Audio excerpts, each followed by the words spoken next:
This podcast is brought to you thanks to the generous support of Whistler Blackcomb, leaders in delivering adventure.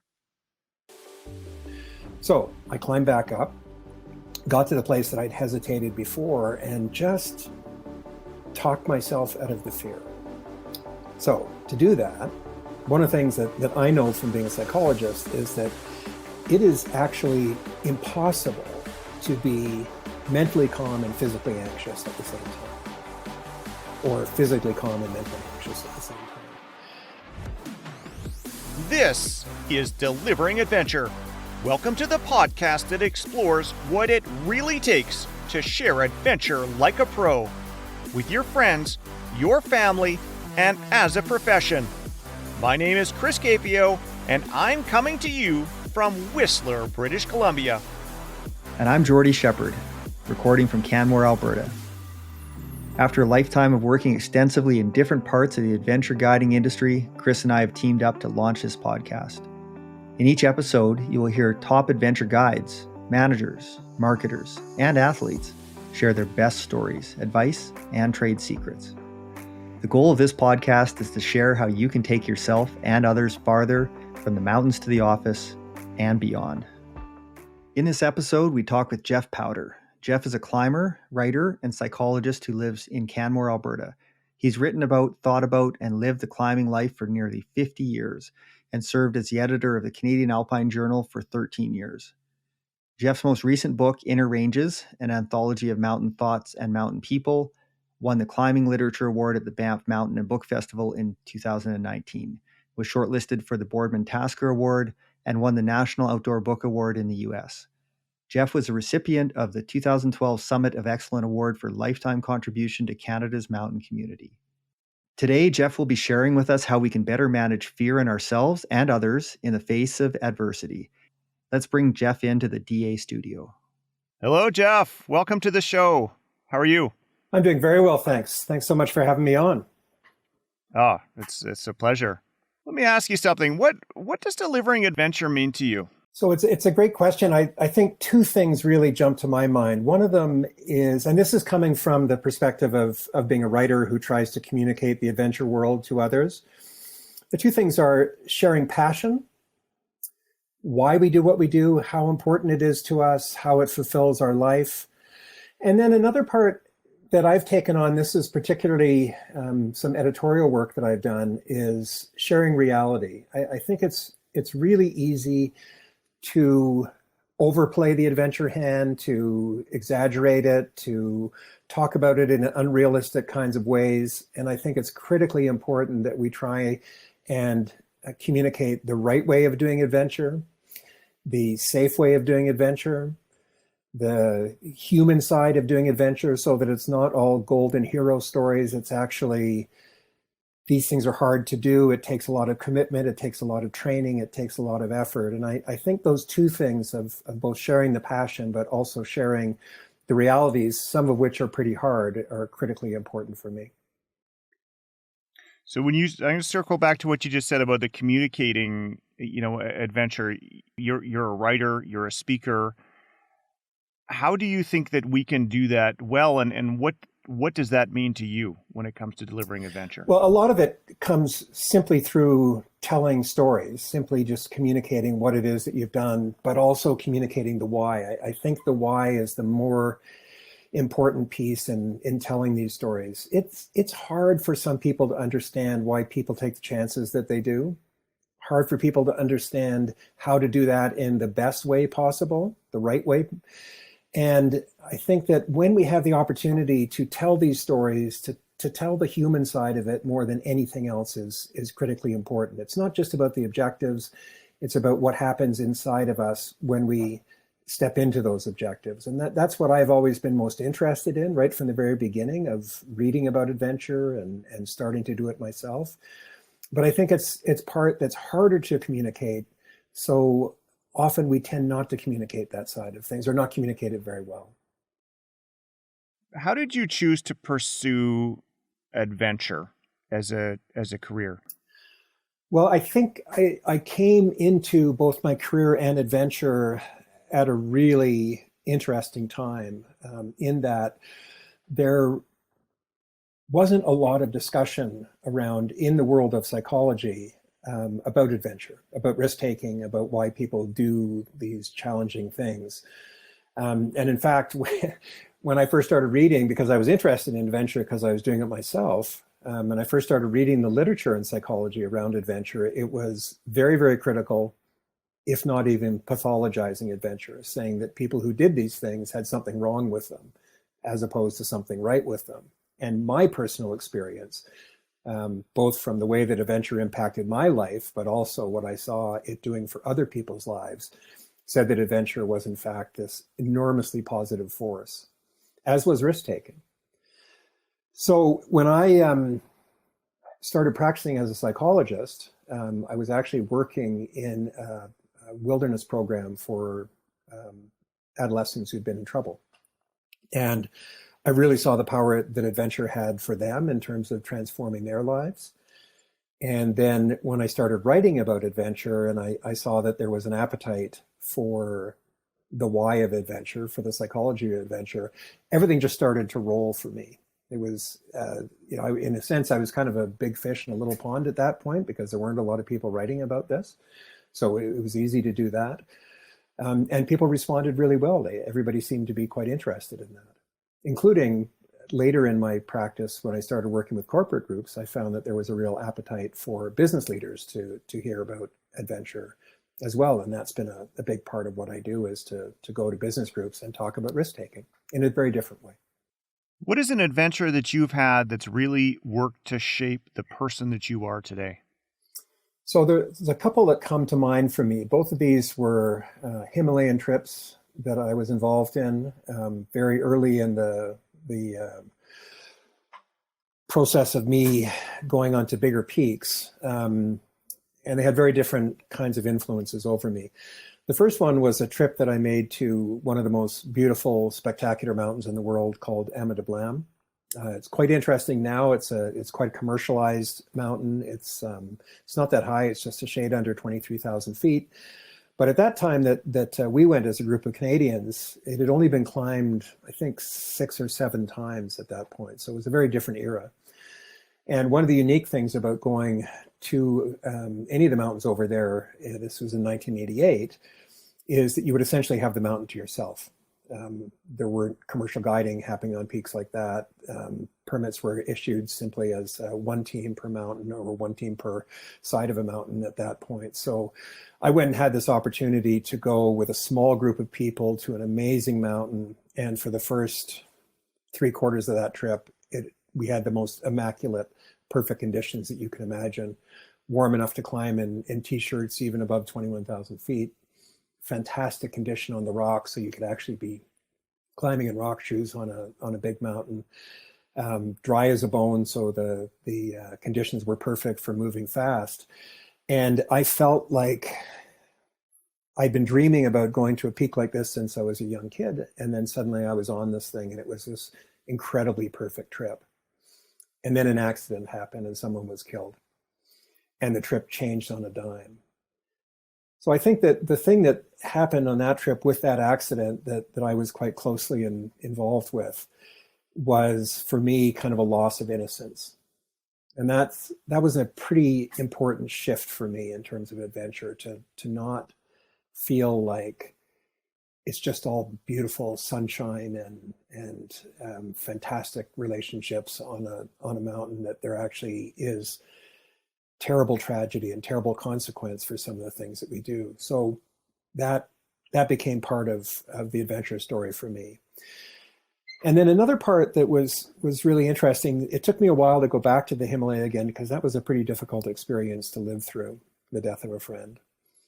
When I went back 4 years later, I went back onto one of the 8,000 meter peaks called Manaslu. And what was really interesting then is the Himalayan world had changed quite a bit in those 4 years. So this was the first time that Manaslu had ever been guided. So there was a guided party on the peak. There was other parties as well. There was a Korean expedition that had, I think, 17 climbers and a whole bunch of high altitude support people. And then we were a small group of Canadians. And what that trip taught me was that I really didn't want to be part of large scale trips like that. I really found it unpleasant to be around this massive group of people with conga lines of climbers going up fixed ropes and things like that, even though what we experienced in 1992 was nothing compared to what can happen on some of the big peaks now. It still wasn't what I wanted to be doing. So what that shaped for me was I never went back there again, and I went back several times, but I never went back there again with a large group of people. It was always just with one or two other people.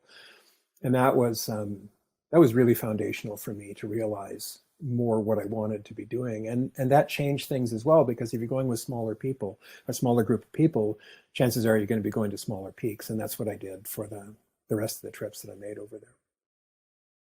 How has your training as a psychologist helped you in your adventures? Can you give us an example of that? Well, that's an interesting question, Jordy. I get asked that quite a bit. And I think the first answer I'll give you is that it's a bit of a chicken and an egg thing. I think the reason that I became a psychologist was because I have a natural curiosity about people. I have a natural interest in why people think the way that they do and why they do the things that they do. And I think that curiosity has shaped me more than the psychological training that I actually did. Having said that, I think there are some things about the training that help me understand people and work with people in perhaps a different way. One of them is the incredible power that conversation has.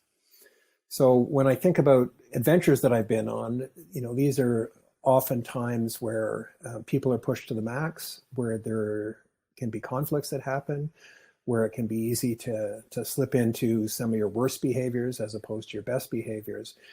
And in my experience, conversation is the cure for that. We can talk these things through. We can, just by diving into the how and why of things, we can understand each other better, and we can make some changes. Not everybody is that ready to have conversation. Not everybody's that capable of having conversations, but I think if you can have somebody, and I think I'd put myself in this category, who can facilitate those conversations happening, even in an adventure setting, that's a really positive thing to bring into those situations. The other thing that is definitely part of my understanding of adventure from a psychological perspective is understanding the psychology of fear. I think that there are some basic things that we as psychologists have come to understand about the role of fear, about the place of fear, that allows us to work with that fear in a different way than perhaps some other people have. And I've always been fascinated by that. How about how psychology affects the group decision making and leadership? Even in a recreational setting, like a non-guided setting, but also in a guided setting, there should be a leader of some description, but it's also often group decision making that's happening, and there's a lot of psychology, I think, behind that. Can you speak to that? Yeah, absolutely. I think, we're really evolving our understanding of the way that we think differently as groups of people rather than as individuals. And I think the more that we can, as leaders in the outdoors, the more that we can understand how those groupthink kind of influences are actually affecting decisions on the ground, the more we're able to do something to change, particularly in the direction of greater safety, greater awareness of the risk that we're undertaking. It's become a really fascinating area of psychology that really wasn't understood at all when I first started practicing. And I think, again, it's evolved in really, really positive kinds of ways. And I've certainly seen in my own experiences, particularly on bigger trips, the way that leadership either plays well or plays poorly, and that includes, something as basic as understanding whether a person best leads from the front or leads from behind, and I've seen every variety of leadership on the different experiences that I've been on, and I've also seen how leadership has evolved over the course of time. So that I come from a generation of climbers where we were still typically seeing a more authoritarian, a more directive kind of leader, and we've moved increasingly more to a more democratic style of leadership in the outdoors. And when it comes to things like collective decision-making and risk-taking, I think that democracy is one of the most powerful forces we have, as long as we understand how it works again. I do find we're embracing that more in the Association of Canadian Mountain Guides, and really finding the importance of guest client input on trips, because we're all in that together, whatever we're doing, that activity, and everybody has eyes and ears and experiences. And then there's also we might not get too far into it down the rabbit hole of intuition, but there's also that piece that sort of comes into play as well to do with risk and fear. Mm-hmm. Yeah, again, I think that democratization of the experience has been a really, really positive thing. And again, as to your point about intuition, as long as we understand how intuition works and where it's coming from, and we embrace it when it serves a purpose, and we help people through it if it doesn't serve a purpose or if it isn't serving a purpose, I think that can be enormously constructive. And at the very least, it's incredibly interesting to watch how people make decisions like this under these kind of conditions. Absolutely. So with risk taking being a large component of any adventure, and risk mitigation and awareness of risk, why do you think people still need to take risks in our current society?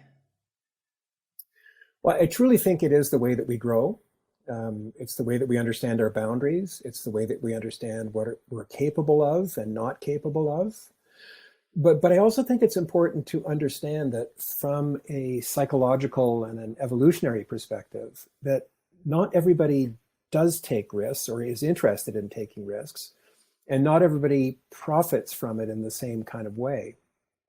And I think that those of us who have done more kinds of things in the outdoors, it's pretty easy to believe that it's fundamentally important for people to take risks, but not everybody actually agrees with that. That it actually is a pleasant and rewarding experience to step through risk into success. Not everybody experiences the world that way.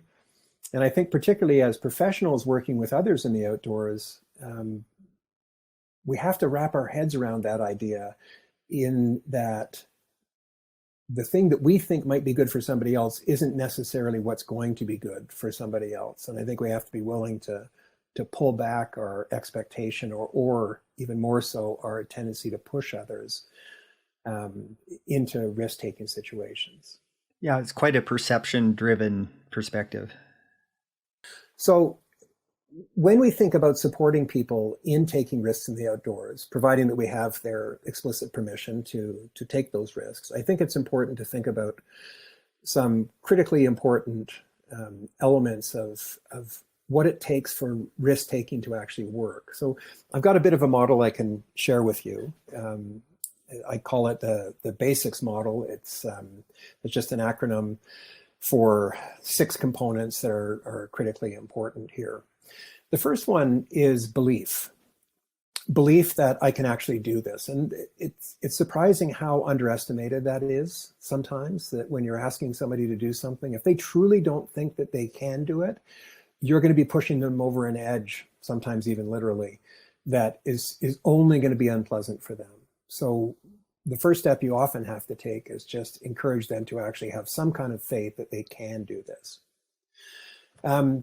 The second component, the A, is action. We can't underestimate how critically important it is for people to actually step into an experience before we ask them to evaluate it. I think it's really easy to spend too much time, particularly as a less experienced guide or facilitator of experiences, to overtalk it, rather than getting people off the ground, on the ledge, on a pair of skis, that we try and talk it through. And oftentimes with people who are risk averse, that's one of the less good things that you can do, actually. The third part is support.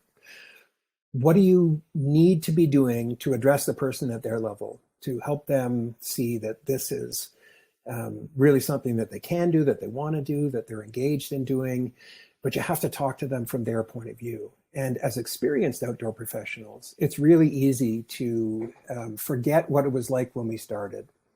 to forget what it was like to actually feel fear. Because oftentimes when we go into these situations now, we can be incredibly casual in a very, very challenging, very difficult situation. And it doesn't translate very well to the experience of our clients or of our guests. A fourth one is critically important in this, and it's really easy to misunderstand this as professionals going in to help others, and that's the idea of intention. It's really important to understand that in order for people to bother taking risks, they have to see the point in taking that risk. It's not just the belief part that they believe they can, but they actually want to do this, that it matters to them to do this. And we grossly underestimate sometimes that when we ask people to do things that they may not have any kind of interest or understanding how it's going to be valuable for them or understand how it may even be transformative for them, we just believe that implicitly ourselves and don't necessarily share that all that well. And then the last two components go together hand in hand, knowledge and skills. I think it's the thing that as mountain guides, we can help people with more than anything else. Tell them how things work, explain the gear, explain the systems, explain the physics of things, and give them the tools so that they can actually engage directly, personally themselves and see progress in how they grow. And that's one of the things that I think has been a very big change in the guiding community is we're far more likely these days to actually give people a whole lot of skills that they can develop themselves rather than take them out and have them be simply passive recipients of the experience. So all of those things, the belief, action, support, intention, knowledge, and skills, I think are critical elements to getting people to understand how they can profit from a risk experience. Because again, not everybody knows that they're going to profit from this. What role do you think fear has when it comes to taking risks? Well, I think it's a foundational role. It can serve a very, very useful purpose. I think we are very foolish if we don't pay attention to the fear that we experience. But I think what we learn how to do as good adventurers, good leaders, good people who deliver these stories to others is to develop a more nuanced understanding or nuanced experience of fear than we might have the first time that we enter into something. Fear has an evolutionary value. It's there to keep us alive. But the thing is, we're in a very different place than we were when we first came onto the planet. We have developed all kinds of things around us that keep us safe in a way that the people who preceded us in the world just simply didn't have. In the past, it made a whole lot of sense that you would have a very, very strong reaction to fearful stimuli. So that if you hear a snap of a twig in the dark woods behind you, you either turn around and fight or you run away. And you really didn't need to have a much more nuanced kind of distinction between the things that you feared. Now we fear things like talking on a podcast, or we fear things like asking somebody out on a date, or we fear things like eating the wrong kind of food. And that's very, very different from what we're hardwired still to experience. So there's really, from a psychological perspective, there's really only 4 states of being that are critically important to understand and are actually wired into our chemistry. You are either calm, or you are slightly stimulated, or you are agitated, and then fully fearful. Each of those different states has different neurochemicals, neurohormones attached to it. And the problem lies in if you cannot distinguish accurately or adequately those 4 states. So if you experience slight stimulation as fear, you're going to stop doing something that you actually should be able to do. If you cannot distinguish the difference between stimulation and agitation, you're going to stop yourself from doing something that would actually really serve you to be able to do. The people that have the hardest time can barely distinguish the difference between calm and stimulation, let alone stimulation and full-on fear, so they don't enter into doing anything at all in the most pathological clinical cases.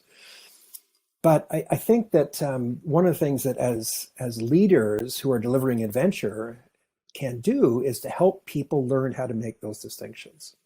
So that when that person gets off the ground and starts going up a climb and they start experiencing something, to help them learn through practice, through conversation, through engagement with the activity, developing some skills, that what they're experiencing is actually just a slight elevation of their heart rate, a slight change in the way that they're breathing, and then they can actually use that as a sign, a signal for them to be able to do something a little bit different. Not stop doing the activity, but do something a bit different. Regain your balance, get your foot position different. Turn differently on the ski slope so that you don't fall down. But if you believe that as soon as you experience those feelings, you have to come down, you have to be off the rope, you have to stop doing the activity, it's going to be really different, A, to progress, and B, to actually bother going back and trying it again. So we learn how to do that, making those distinctions. And that's hugely important in life, because it allows us to eventually be able to talk on a podcast or ask somebody out on a date or all of those things that I mentioned before. But that's not always an easy route for people to get through. And I think it's critically important as we lead people in the outdoors that we can make the distinction between those states and help the person see that they're actually not in peril right now, because there isn't a saber-toothed tiger behind them. In fact, there never is, but rather what they're experiencing is just a positive trigger to make a change.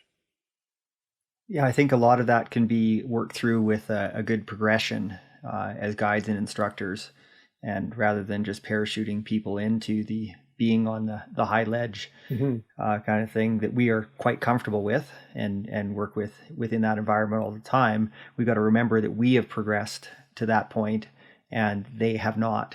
And so you kind of got to start with those baby steps and work up to it. And before people know it, they're where they never thought they could possibly be, and are generally, maybe aware of things like heights and crevasses below them and all that kind of stuff, but not fearful of it. Yeah, I always think that, I don't know if you'd actually be able to test this theory, but I always think it'd be interesting to take any of us who have actually had years of experience in the outdoors even, and if we could somehow take that person with them being unaware, maybe they're asleep or maybe we've knocked them out with some kind of drug, and we stick them on a ledge 3,000 feet off the ground up on El Cap, and then that's where they wake up, they're going to have a response. No matter how much experience they have, they're going to be pretty surprised by that, and they're going to experience something deep down in the pit of their stomach around that. And that doesn't matter how much experience you have. It really is about the immediate response that people have in those kind of situations. Yeah, I'd say when I climbed the Shield route on El Cap over 5 days there, I woke up on the Porter Ledge pretty much every morning with a bit of a, where am I and what is going on? Heightened awareness. Yep, for sure. despite having experience. Okay, and I think you've kind of explained it fairly well, how we can use fear to our advantage. But do you have anything else to add on that? Well, one of the things that I think maybe distinguishes some people from others in the population is whether people enjoy fear. And I'm often curious about that, because I think there's certainly a lot of people I know in the outdoors that will take all kinds of chances, put themselves in situations that are transparently fear-inducing, like jumping out of an airplane or going down a serious whitewater river, and they actually really enjoy that. So I've often wondered whether we can actually, contradicting a bit of what I said a minute ago, we can teach people to enjoy fear a little bit more than they actually maybe innately do. And I think that's something that we've all come to at some point, that something that really frightened us at the beginning, that first really big bit of exposure that you have, or the first pendulum swing that you did, or something like that, or even the first fall that you had. that we learn how that's something that doesn't have catastrophic consequences. And in fact, we can actually enjoy the rush of. But this brings up the point that there's a real big difference between risk-taking and thrill-seeking. Most of the people that I know that have grown and have become exceptional practitioners have really shown that what they're about is mitigating risk and taking charge of it and making sure that they do the right kinds of things rather than diving into any uncontrollable risk. And in fact, a number of the people that I know that are leaders in the outdoor world, they're actually uncontrolled risk averse. They really don't want to have that kind of situation because it feels almost stupid to them. Whereas there are definitely some people who just, they love the experience of the rush and the buzz of things. But again, I don't think that those are the people who typically go on and become high-level practitioners, because that will go away. That thrill and the buzz does go away after a time. Can you think of a situation where you had a hard time controlling your fear? Yeah, I can tell you one story about that. And I often use this when I'm talking to clients of mine about risk taking. So one of the things that I have done over the years, just because I think it's probably the most clarifying, the most purposeful, the purest version of the climbing game, is the solo climbing without a rope, without a partner. And I had this experience where typically when I do this, I really want to make sure that I don't leave the ground unless I know that I'm fully prepared. I'm feeling completely in control myself. I'm going for all the right reasons. It's a positive thing to be doing it rather than some kind of negative thing. And I had this experience where I went to go and do a route on my own up on a peak right above my home in Canmore called Mount Rundle, and there was a long climb of several rope lengths called Raptor. And on that climb, the hardest part of the route, the crux, is on the second pitch, and it's a notoriously slippery and thin move. And I left the ground knowing that that's always a challenge of the route. It's always something that can catch you off guard a little bit. Very much dependent on how warm or cold the rock is and so on as to how slippery it's going to be. And I got up there, and even though I've done this thing a dozen times before that, I got up there and I started making the move and I couldn't do it. And then I backed down a little bit, and then I went back and tried it again and I couldn't do it, and backed down and went and tried it again. And then finally decided this just wasn't going to be my day. So I down climbed back down to the ground again. And as I sat there, I really took a look at what was happening with me and the risk in that moment. And it was interesting to puzzle through, because I knew that I could do this. I'd done it before, and I'd done it before on my own. It hadn't been a big deal to do it before. I didn't know what I was supposed to learn from the moment of the day. Was my hesitation real? Was it telling me something? Was it something that I should absolutely pay attention to? And I think most of the time I would feel something like that and say, you know what, I'm not going to go back up there again. But that day I decided, no, I can do this. And I think for some reason it was important to have that awareness. So I climbed back up, got to the place that I'd hesitated before, and just talked myself out of the fear. So to do that, one of the things that I know from being a psychologist is that it is actually impossible to be mentally calm and physically anxious at the same time, or physically calm and mentally anxious at the same time. It's easier for us to control our physical side than it is to control our mental side. So I do what I would normally do in a situation like that: breathe deeply, pay more attention to my heart rate, try and calm it down a little bit. And the breathing is the crucial element of that. So I just got up to the crux, breathed through it. And then within an instant, I'm in the other side of this one move crux. And then the game in my head becomes, well, obviously I could do it. There's no reason why I should have paid attention to that fear. And I talk myself through the rest of the climb thinking in that way. And it's a really interesting game we play with ourselves sometimes around that. I think I did the right thing, by not paying attention, by not giving into it, by not saying I shouldn't be doing this. I was thinking about the consequences of, if you don't do this time, then what are you not going to do next time? Most importantly, I truly knew that I was fully capable of doing this thing, and just needed to kind of talk myself through the fear that I was experiencing at that point. And perhaps thinking about, is this true fear, or is it just a bit of an agitation I'm feeling, or is it just a bit of a warning to be more cautious, do it more methodically, slow down a little bit, but you're fine through this. And I'd like to convince myself that I made the right choice in that moment. So you had a bit of a discussion with your personal therapist as you're moving through it there. Yeah, he's very expensive. Well, that was well told, because I got sweaty palms just listening to you there. So, Geoff, can you think of a time when you used your fear to your advantage? So I think I hope you can cut this in, but I think that the experience that I just told you about, I think that's very much using fear to an advantage. It's just to recognize that it's nothing more than a symbol, and it actually, in that moment, activated me to chase down the demon, in a sense. That I think the real advantage comes from walking into the fire and then successfully walking back out of it again. And I have loved those moments in my life where I face those fears and do it anyways and succeed because of it, despite of it. And come out the other side knowing that, okay, I can do this thing.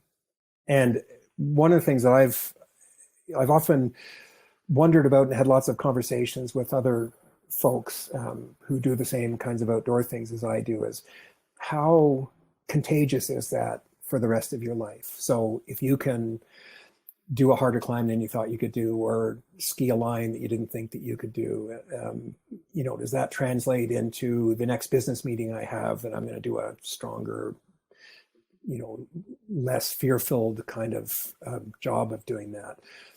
And I know in my life, I've been able to translate those outdoor risk-based experiences into other parts of my life where I just think, I can do this. And it's not because I developed any other new skill other than understanding fear better. And it's basically just realizing that thing that I'm feeling right now isn't real in and of itself. It's just a sign of something. So make sense of that something, and you can do things differently. What advice do you have for someone who is leading a person who's become quite paralyzed by their fear? So again, I think the distinction between those various states of arousal that I mentioned earlier is actually quite important. That as a leader of people, you need to understand, A, how that person is different from you, and to accept that difference. So if that person is very afraid in a situation where you simply are nothing but comfortable, honor that person's feelings and understand that they're coming from a place that feels pretty darn genuine to them, and that you're the alien in that experience, not them. So learn how to talk about fear, learn how to help other people make the distinction between what it is that they're feeling and the real danger that they may or may not be facing. So learn how to talk them through that. And then equally importantly is learn a language of the body really well as a practitioner out there, so that you can help people with very specific tools, particularly around helping them breathe differently, that allow them to physically calm down so that they will mentally calm down as a consequence. And demonstrating calmness in that moment, a rationality, a capacity to keep your voice grounded in the way you're talking to somebody else while still honoring the experience that they have is absolutely critical. We're going to let you go here, Geoff. This has been amazing. Thank you so much for coming today. Okay, Jordy, when it comes to controlling our fear and the fear of others, what were your key takeaways from what Geoff had to say? Well, Chris, a really nice model that Geoff outlined for us, he calls it the Basiks Model.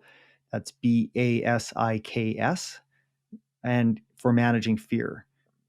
So the B is belief that we can actually do this. This requires us to encourage our participants, our clients, to have some kind of faith that they can do this. So that's where we, kind of all become sort of coaches and a cheering squad for our people that we're out there with. The A is action.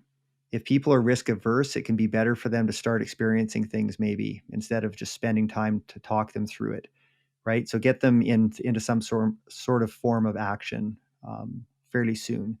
And that gives them the opportunity to evaluate situations for themselves and actually kind of feel their way through it. The S is for support. So what do you need to do to support them from their point of view? And this requires us to be able to see the situation from their perspective, which can sometimes really be hard for us. If it's a skill or an activity that we're very, very familiar with, it's really hard to rewind back to when you were just first starting to learn that skill or getting your first experiences. So support them as they need it. The I in basics is intention. So people if they want to bother to take risks, they have to see the point in taking that risk. It has to be valuable to them, and they have to have some sort of intention to actually do this and reasoning for doing that. The K and S is knowledge and skills in basics. And this is giving people the knowledge and giving them the tools, the skills, so they have control and understanding of what they're doing in that activity, which at the very beginning is going to be pretty new to them. I thought it was an excellent summation of what needs to happen. There was two other points that I'm going to add to this that also stuck out to me. One was the idea of calming down, and I really liked what Geoff had to say when it came to the idea that it's impossible to be mentally calm and physically anxious at the same time, or physically calm and mentally anxious at the same time. He noted that it's easier to control our physical side than our mental side.